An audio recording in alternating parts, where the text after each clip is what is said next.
नमस्कार मित्रांनो, एड लागलं प्रेमाचं या मालिकेचा आजच्या भागामध्ये खूपच धमाकेदार मोठा असा ट्विस्ट आपल्याला बघायला मिळणार आहे. कारण इंद्रायणीच्या विरोधात जाऊन रायाने आता मिसफायरचं होणारं लग्न थांबवलेलं आपल्याला बघायला मिळणार आहे. तर इथे आता रायाने मंजिरीला हळद लावलेली असते तेव्हा लगेच आता जय म्हणतो चला चला आता नाच गाणं व्हायलाच पाहिजे. तर आता गुलाबाची कळी कशी हळदीने माखली हे गाणं सुरू झालेलं असतं. आता जय, शशिकला, मंजिरी सगळेजण रायाच्या अवतीभवती गोल फिरून नाचू लागतात. चाळीतल्या सगळ्या बायका खूपच आनंदात नाचत असतात. मंजिरी तर खूपच एन्जॉय करत असते. अगदी रायाकडे बघून खूपच छान असा डान्स करत असते.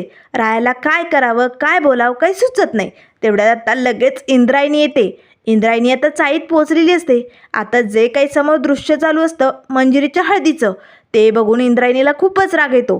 तेव्हा लगेच आता इंद्रायणी लागते विशाल विशाल चल पटकन गाडी आली आपल्याला उशीर होतोय.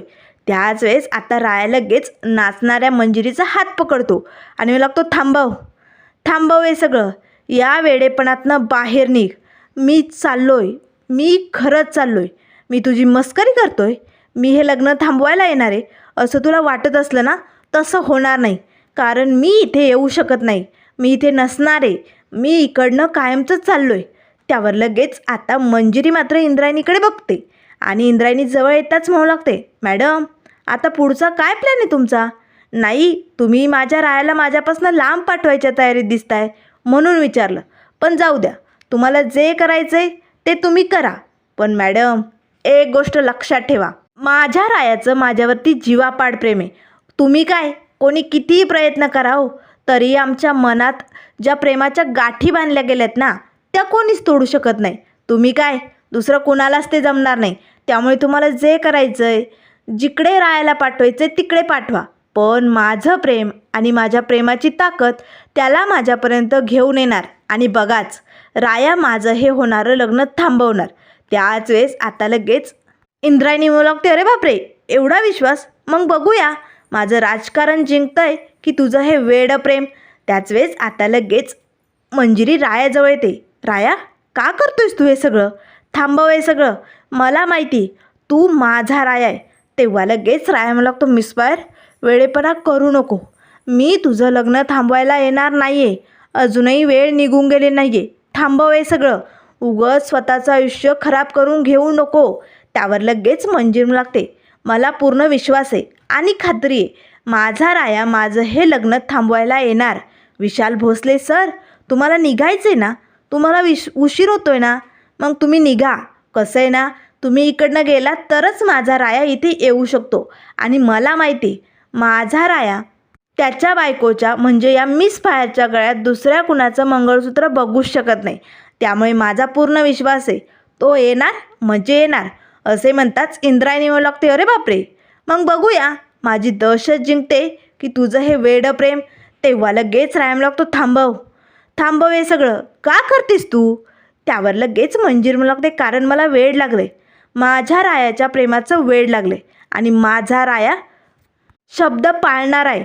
त्यामुळे शब्द पाळण्यासाठी राया काय बी करू शकतो तेवढी ताकद त्याच्यात आहे हे मला चांगलंच माहिती. त्यामुळे राया येणार आणि हे फक्त माझा रायाच नाही तर पंढरपुराच्या विठुरायालाही माहिती, तोही माझं हे लग्न होऊ देणार नाही.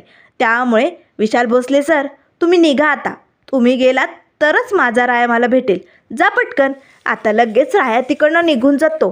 त्यानंतर इकडे आता इंद्रायणी आपल्या ऑफिसमध्ये आलेली असते. त्याच वेळेस आता तिला टेन्शन आले असतं काय करावं, या विशाल भोसलेला मी कुठे पाठवू, कसं काय करू ना काहीच कळत नाही. ही मंजिरी त्याला आपल्या प्रेमाच्या जाळ्यात अडकवण्यासाठी हे लग्न करायला निघाली. पण मी मंजिरीचा हा डाव सक्सेसफुल होऊ देणार नाही. तिला काय वाटलं तिचा हा राया हे लग्न थांबवायला येईल आणि तिचं आणि त्या रायाचं एकमेकांवरती किती प्रेम आहे हे तिला कळेल. पण ही इंद्रायणी असं होऊ देणार नाही. रायाला मी इकडनं दूर पाठवणार आणि मग मंजिरीकडे दुसरा पर्यायच उरणार नाही. तिला त्या बॉसबरोबर लग्न करावं लागेल. एकदा का त्या माणसाबरोबर मंजिरीचं लग्न झालं की विशाल भोसलेच्या आयुष्यातनं मंजिरीचा पत्ता कट होणार. मग मंजिरी तू तुझं आयुष्य जगायला मोकळी. आता मंजिरी तुझं हे लग्न व्हायलाच पाहिजे आणि ते लग्न होणार कसं याची काळजी मी घेणार असं आता इंद्रायणीने ठरवलेलं असतं. तर इकडे आता हळदीचा कार्यक्रम तर झालेला असतो, पण आता रूममध्ये येताच घोरपडे आणि शशिकला टेन्शनने फुल जाम असतात. तेव्हा ते मंजिरीला म्हणू लागतात, बघितलं बघितलं तो राया निघून गेला, त्यामुळे मंजिरी अजूनही उशीर झालेला नाही आहे, थांबव हे सगळं. त्याच वेळेस मंजिरी म्हणू लागते, किती हायपर होत आहे तुम्ही दोघे, एवढं टेन्शन कशाला घेताय, मी सांगते ना असं काही होणार नाही आहे. त्यावर जय म्हणू लागतो, मंजिरी अगं तुला समजत नाही आहे का, अगं त्या बिनडोक बॉसबरोबर लग्न करून तुझ्या आयुष्याची वाट लागणार आहे आणि राया हे लग्न थांबवायला येणार नाही आहे, ती इंद्रायणी त्याला येऊच देणार नाही, तुला कळत नाही का. त्यावर मंजिरी म्हणू लागते, माझं मन मला सांगतंय माझा राया येणार आणि हे लग्न थांबवणार, तुम्ही नका टेन्शन घेऊ. आता मात्र लगेच मंजिरी म्हणू लागते, येणार तो नक्की येणार असे ती मनाशीच म्हणू लागते. तर त्यानंतर इकडे आता इंद्रायणीने सांगितल्याप्रमाणे आता गाडीत बसून राया दिल्लीकडे निघालेला असतो. त्याच वेळेस आता गाडी चालवणारा ड्रायव्हर नसून डिफिकल्ट असतो. तेव्हा आता लगेच इंद्रायणीचा रायाला फोन येतो. राया मात्र मिसफायरच्या विचारात गोंधळलेला असतो. मिसफायरला कशी त्याने हळद लावली, त्यानंतर पाठीमागे जेव्हा राया आणि मंजिरीचं लग्न झालं होतं ते सगळे हळदीचे क्षण इथे रायाला आठवत असतात. रायाच्या डोळ्यातनं पाणी आलेलं असतं. त्याच वेळेस त्याला मिसफायरचं बोलणं आठवतं. राया, माझी पूर्ण खात्री आहे, माझा तुझ्यावरती पूर्ण विश्वास आहे, तू हे लग्न थांबवायला येणार म्हणजे येणार. त्याच वेळेस आता रायाचा फोन वाजू लागतो. तर आता इंद्रायणीचा फोन आलेला असतो. राया पटकन फोन उचलतो. बोला मॅडम. तेव्हा इंद्रायणी म्हणू लागते, कुठे विशाल, तू कुठे सांग लवकर. त्यावर राया म्हणू लागतो, कुठे असणार आहे, तुम्ही सांगितल्याप्रमाणे गाडीत बसून निघालोय. तेव्हा इंद्रायणी म्हणू लागते, बरं झालं निघालाय ना, मग एक काम कर, तुझ्यासमोर जो माणूस बसलाय तो तुला एक लेटर देईल. त्यावर राया म्हणू लागतो, कसलं लेटर. तेव्हा इंद्रायणी म्हणू लागते, तुला मी शिफ्ट केलं आहे, आता इथून पुढे तू नाशिकच्या सेंटरमध्ये नसणार आहे, तुला दुसरीकडे सांगेन त्या ठिकाणी काम करावं लागेल. त्यावर लगेच राया म्हणू लागतो, काय पण का मॅडम, तुम्ही मला नाशिकमधनं दुसरीकडे का शिफ्ट करताय, याचं कारण मला कळायला हवं. तेव्हा इंद्रायणी म्हणू लागते, हे बघ, मला प्रश्न विचारलेले आवडत नाही, सांगितलं तेवढं करायचं. त्या समोरच्या माणसाकडनं लेटर घे आणि सांगितल्या ठिकाणी लगेच तुला जॉईन व्हायचे.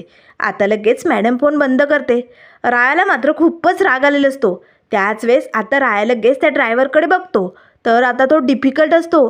तेव्हा राया म्हणू लागतो, अविनाश तू, म्हणजे हे सगळं तुला माहिती होतं, मॅडम कुठे पाठवतायत मला. त्यावर लगेच अविनाश म्हणू लागतो, हे बघ विशाल भोसले, मॅडमच्या मनाचा कुणाला ठांग पत्ता आजपर्यंत लागला नाही, मलाही काही माहिती नव्हतं रे, पण आत्ता थोड्याच वेळ आधी कळलं आहे, तुला जावं लागणार आहे. तेव्हा राया म्हणू लागतो, कुठे पाठवतायत मला.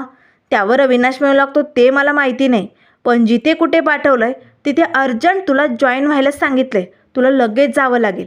त्याच वेळेस आता राया ते लेटर उघडतो आणि वाचू लागतो. तर आता रायाला सांगितल्याप्रमाणे फ्लाईटची वेळ झालेली असते. रायाला आता निघावं लागणार असतं. तर इकडे दुसऱ्या दिवसाची सकाळ झालेली असते. सकाळी सकाळी आता चाळीमध्ये मंजिरीच्या लग्नाची संपूर्ण तयारी झालेली असते. तो बॉस मात्र आता गेटजवळ एक व्यक्ती उभा असतो, त्याच्याजवळ येतो. त्यावर लगेच तो व्यक्ती म्हणू लागतो, साहेब सांगा काय काम करायचं आहे, तुम्ही सांगाल ते काम होऊन जाईल. तेव्हा आता तो नालायक बॉस म्हणू लागतो, हे गे हा फोटो कुणाचा आहे माहिती, राया. हा राया माझं लग्न मोडण्यासाठी इथे येण्याचा प्रयत्न नक्की करेल, त्यामुळे नीट फोटो लक्षात ठेवा, कोणी बी आतमध्ये येता कामा नये. हा राया वेश बदलूनही येऊ शकतो, पण तुम्ही लक्ष ठेवायचं आहे, डोळ्यात तेल घालून या रायावरती नजर ठेवायची. काय बी झालं तरी याला आतमध्ये येऊ द्यायचं नाही. जोवर माझं लग्न होत नाही तोवर हा आतमध्ये पाऊल टाकणार नाही याची काळजी घ्यायची. मग त्यासाठी तुम्हाला त्याला मारायचं आहे, तोडायचं आहे, फोडायचं आहे, काय करायचं आहे ते करा, पण त्याला आतमध्ये येऊ द्यायचं नाही. त्यावर लगेच तो व्यक्ती म्हणू लागतो, सर काम होऊन जाईल, तुमचं लग्न आरामात होईल, हा राया तुमच्यापर्यंत पोचूच शकत नाही, याची सोय मी करतो. आता मात्र तो बॉस खुश होतो आणि म्हणू लागतो, वाह, मग तुम्हाला तुमचं बक्षीस नक्कीच मिळेल. तर आता त्यानंतर इथे रूममध्ये मंजिरीने आता छान असा शालू घातलेला असतो. अगदी नवरीसारखा मेकअप मंजिरीचा झालेला असतो. त्याच वेळेस आता चाळीतल्या बायका म्हणू लागतात, मंजिरी अगं काय गोड दिसायली तू, एक नंबर भारी. तेवढ्यात जय घोरपडे येतो. प्लीज 2 मिनटं तुम्ही बाहेर थांबता का, मला मंजिरीशी महत्त्वाचं बोलायचं आहे. आता त्या बायका तिकडनं निघून जातात. तेव्हा मंजिरी लागते, जय काय झालं आहे, एवढा टेन्शन का घेतोय तू. त्यावर जय मला लागतो, मंजिरी मला जे कळालं आहे ना ते ऐकल्यानंतर तुलाही टेन्शन येणार आहे, घाम फुटेल तुला. त्यावर मंजिरी लागते, असं टेन्शन येण्यासारखं काय कळलं आहे तुला, सांगशील का. त्यावर जय म्हणू लागतो, मंजिरी माझी माणसं रायावरती नजर ठेवून होती, पण राया त्या इंद्रायणीच्या माणसांना तुरी देऊन कुठेतरी गायब झालाय. तो कुठे गेला हे आता माझ्या माणसांना काहीच ठाऊक नाहीये. त्यावर लगेच आता मंजिरी म्हणू लागते, काय राया गायब झालाय, कुठे गेला असेल तो. तेवढ्यात आता इकडे बाहेर लगेच बारात आलेली असते. आता मात्र हा बॉस नाचत गात मस्त आता वरात घेऊन इथे लग्न मंडपात हजर झालेला असतो. सगळे आता नाचत असतात, गात असतात, खूप आनंदात असतात. आता मात्र मंजिरीच्या लग्नाची संपूर्ण तयारी झालेली असते. तर इकडे आता इंद्रायणीला टेन्शन आलेलं असतं, कारण या मंजिरीचं एकदा लग्न झालं की मी मोकळे आणि विशाल भोसलेही तिच्या आयुष्यातनं मोकळा होईल. त्यामुळे हा विशाल भोसले गेला की नाही हे बघावं लागेल. मंजिरी आता इकडे खूपच छान नटून टटून बसलेली असते. त्याच वेळेस इंद्रायणी आता रायाला फ्लॅटमध्ये बसवलं की नाही यासाठी चौकशी करण्यासाठी अविनाशला कॉल करते. अविनाश, फ्लाईटमध्ये विशाल भोसले बसलाय ना, तो निघालाय ना.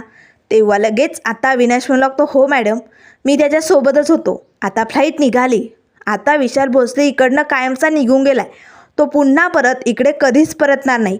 तेव्हा इंद्रायणी म्हणू लागते, बरं झालं, तेच विचारायचं होतं, चालेल ठेवते फोन, असे म्हणताच इंद्रायणी खुश झालेली असते. तर त्यानंतर आता इथे गुरुजींनी पूजेला सुरुवात केलेली असते. आता मात्र लगेच नवरदेव म्हणजे तो बॉस आता पूजेला बसलेला असतो. गुरुजी मंत्र म्हणत असतात. त्याच वेळेस आता तो बॉस मनाशीच म्हणू लागतो, मंजिरी मंजिरी काय करू मी, अगं कधी तुझ्याशी लग्न होतंय आणि या दिवसाची मी वाट बघतोय. असं झाले मंजिरी, मला जे हवं होतं ते आज मला मिळणार मंजिरी. वाह मंजिरी, अगं तुला मिळवण्यासाठी मी किती काय काय केलं, पण आज स्वतःच तू माझ्या जाळ्यात अडकली मंजिरी. आता बघ मी काय करतो. त्याच वेळेस असे म्हणताच आता गुरुजी मात्र मंत्र म्हणत असतात. तेव्हा तो आता बॉस हात जोडून पूजा करू लागतो. मंजिरी, तुला काय वाटलं, तुझ्याशी लग्न करून मी तुला सुखात ठेवेन, तुझ्याबरोबर सुखाने संसार करेल? नाही या मंजिरी, एकदा का लग्न झालं की मी माझी इच्छा पूर्ण करणार, रोज तुला त्रास देणार, रोज तुला ओरबडणार, आणि मग एकदा का माझी इच्छा पूर्ण झाली की तू तुझं आयुष्य जगायला मोकळी, तुला मी सोडून देणार. बघ मंजिरी, एका एका फटक्याचा मी बदला घेणार आहे. तुझ्यामुळे मला खूप मार सहन करावा लागला आहे, त्याचा मी सगळा बदला घेणार म्हणजे घेणार, असं आता मंजिरीने ठरवलेलं असतं. मंजिरीबरोबर लग्न केल्यानंतर हे सगळं करायचं त्या बॉसने ठरवलेलं असतं. तर त्यानंतर आता लगेच इथे गुरुजींची पूजा चालू असते.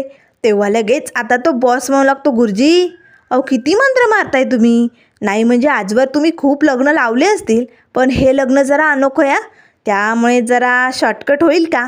तेव्हा गुरुजी मला लागतं, चालेल, मला कळलं, तुम्हाला काय म्हणायचं ते मला कळलं. आता लगेच गुरुजींनी पटापट मंत्र म्हणायला सुरुवात केलेली असते. मंत्र म्हणून झालेले असतात. तेव्हा लगेच आता गुरुजी म्हणू लागतात, चला आता पूजा पूर्ण झाली, आता नवरीला बोलूया. त्याच वेळेस आता मंजिरीला बोलावलं जातं. तर आता साईडल्या बायका मंजिरीला बाहेर घेऊन येतात. मंजिरी मात्र आता रायाच्या रूमकडे बघू लागते. राया तर तिथे नसतो, पण मंजिरीचा विश्वास मात्र घट्ट असतो. राया येणार आणि हे लग्न थांबवणार. आता मंजिरी मात्र हळूहळू पावलांनी पाटापर्यंत पोचलेली असते. त्याच वेळेस गुरुजी म्हणू लागतात, चला बसा पटकन. आता मंजिरी पाटावरती बसलेली असते. बॉस मात्र एकटक मंजिरीकडे बघू लागतो, कारण मंजिरी खूपच छान दिसत असते. त्याच वेळेस आता लगेच शशिकला म्हणू लागते, मंजिरी अजूनही उशीर झालेला नाही आहे मंजिरी, थांबव हे सगळं. पण मंजिरी ऐकेल ती मंजिरी कुठली, ती ऐकायला तयारच नसते. त्याच वेळेस आता इथे पूजाच झालेली असते. तेव्हा गुरुजी म्हणू लागतात, चला पूजा समाप्त झाली, आता आपण सप्तपदी करून घेऊया. आता मंजिरी आणि बॉस दोघेही उठून उभी राहतात. त्याच वेळेस आता शशिकला म्हणू लागते, मंजिरी थांबव मंजिरी, अगं तो राया निघून गेलाय, तो नाही येणार मंजिरी इकडे, ऐकून घे गं, असा वेडेपणा नको करू, या नालायक माणसाबरोबर लग्न करून तू तुझं आयुष्य खराब करते मंजिरी. एकदा का याच्याशी लग्न झालं की तुझ्या आयुष्याचं वाटोळ होई मंजिरी, आम्ही काहीच करू शकत नाही मग. त्यामुळे मंजिरी रायावरती विश्वास ठेवू नको, अगं तो इकडनं गेलाय गं, थांबव हे सगळं. त्याच वेळेस गुरुजी म्हणू लागतात, चला सप्तपदीला सुरुवात करतायत ना. आता मंजिरी लगेच पटकन त्या बॉसचा हात पकडते. सप्तपदीचे फेरे सुरू झालेले असतात. एक फेरा होताच आता घोरपडे लगेच मंजिरीजवळ येतो आणि म्हणू लागतो, मंजिरी मंजिरी वेडेपणा करू नको, हे बघ एकदा का तुझं हे लग्न लागलं ना तर आमच्या हातात काहीच उरणार नाही गं, आम्ही तुझ्या वाट्याला येणारं हे दुःख नाही बघू शकत. आम्ही एकदा का लग्न झालं की तुझी मदत नाही करू शकत ग मंजिरी, वेडेपणा करू नको. मंजिरी मात्र एक नाही दोन नाही 7 फेरे मारायला तयार असते. आता फेरे चालू असतात. मंजिरीचं मात्र मन तिला सांगत असतं, येणार, माझा राया येणार आणि हे लग्न थांबवणार. मंजिरीचं लक्ष सारखं बाहेर असतं. राया कधी येईल याकडे तिचं लक्ष असतं. त्याच वेळेस बाहेर गेटवरती आता 2-3 माणसं उभे असतात. तेव्हा ते रायाचा फोटो बघतच म्हणू लागतात, डोळ्यात तेल घालून याकडे लक्ष द्यायचा. हा माणूस आतमध्ये जाता कामा नये. आपल्याला सरांनी काय सांगितलं लक्षात आहे ना? या माणसाला आतमध्ये जाऊ द्यायचं नाही. तोडलं फोडलं तरी चालेल, पण इथेच, आतमध्ये नाही. त्याच वेळेस आता मित्रांनो पुढील भागामध्ये इथे सप्तपदी पूर्ण झालेली असते. त्याच वेळेस आता रायाची एंट्री झालेली असते. राया मात्र गेटमध्ये जी व्यक्ती माणसं उभी असतात ना, त्यांची चांगलीच कुत्र्यासारखी धुलाई करतो. आणि आता आतमध्ये येताच त्या नालायक बॉसची आता रायाने कुत्र्यासारखी धुलाई केलेली आपल्याला बघायला मिळणार आहे. मंजिरी मात्र एकटक रायाकडे बघू लागते. इंद्रायणीला तर धक्का बसतो. त्याच वेळेस मंजिरी धावतच रायाजवळ येते. राया, माझा राया आला. माझ्या मिस फायरचं लग्न हा राया होऊ देणार नाही, हे मला माहिती होतं. त्यामुळे राया, तुझं आहे ना माझ्यावरती प्रेम, तू माझाच राय, हे मला आता खात्रीनुसार पटलंय बरं का. राया मात्र एकटक मिसफायरकडे बघू लागतो. आता मात्र इंद्रायणी पुढे काय करणार? राया आता मिसफायरबरोबर थांबणार का? पुढे काय काय होणार हे आपल्याला लवकरच कळेल. त्यामुळे मित्रांनो, अशाच मालिकेंच्या अपडेट पाहण्यासाठी चॅनलला लाईक करा, सबस्क्राईब करा. व्हिडिओ पाहिल्याबद्दल धन्यवाद.